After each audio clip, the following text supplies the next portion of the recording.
अस्सलामुअलैकुम, आप देख रहे हैं बोल न्यूज। मैं हूं सैयद रजी और मैं हूं गौहर इशरात। हेडलाइंस आप जान चुके। बुलेटिन के आगाज में आपको बताएं कि इंतखाबी मुहिम का वक्त खत्म हो गया। कौन होगा नया हुक्मरान, अवाम किसका करेंगे इंतखाब। इंतखाबात के लिए पोलिंग कल होगी। इलेक्शन कमीशन भी तैयार हो गया। इंतखाबी मवाद की तरसील मुकम्मल कर ली गई। अमले को इंतखाबी सामान आज मिलेगा। कौमी असम्बली की 265 और सूबाई असम्बलियों की 590 नशिस्तों पर इंतखाब होगा। 12,85,85,076 वोटर्स हक राय दही इस्तेमाल कर सकेंगे। शेर धाड़ेगा, तीर चलेगा या उकाब उड़ान भरेगा। इलेक्शन 2024 के लिए पोलिंग कल होगी। कौमी असेंबली की 265 और सूबाई असेंबली की 590 नशिस्तों पर इलेक्शन होंगे। कौमी के 1 और सूबाई असेंबली के 3 हलकों पर इंतखाबात नहीं हो रहे।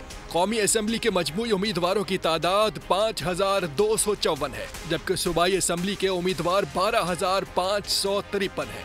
मजमूई तौर पर 14 लाख से ज्यादा इंतखाबी अमले को तरबियत दी गई। रजिस्टर्ड वोटर्स की तादाद 12,85,85,760 है। 8 फरवरी को पोलिंग स्टेशन के 400 मीटर की हदूद में मुहिम पर पाबंदी होगी। पोलिंग स्टेशन के करीब वोटर से वोट की दरखास्त करने पर भी पाबंदी है। मुल्क भर में 90,675 पोलिंग स्टेशन कायम किए गए। 18,437 इंतहाई हसास, 26,628 हसास और 44,610 पोलिंग स्टेशन को नॉर्मल करार दिया गया। इलेक्शन कमीशन ने मॉनिटरिंग के लिए कंट्रोल रूम भी कायम कर दिया। सब्सक्राइब करें और बेल दबाएं ताकि कोई खबर रह न जाए।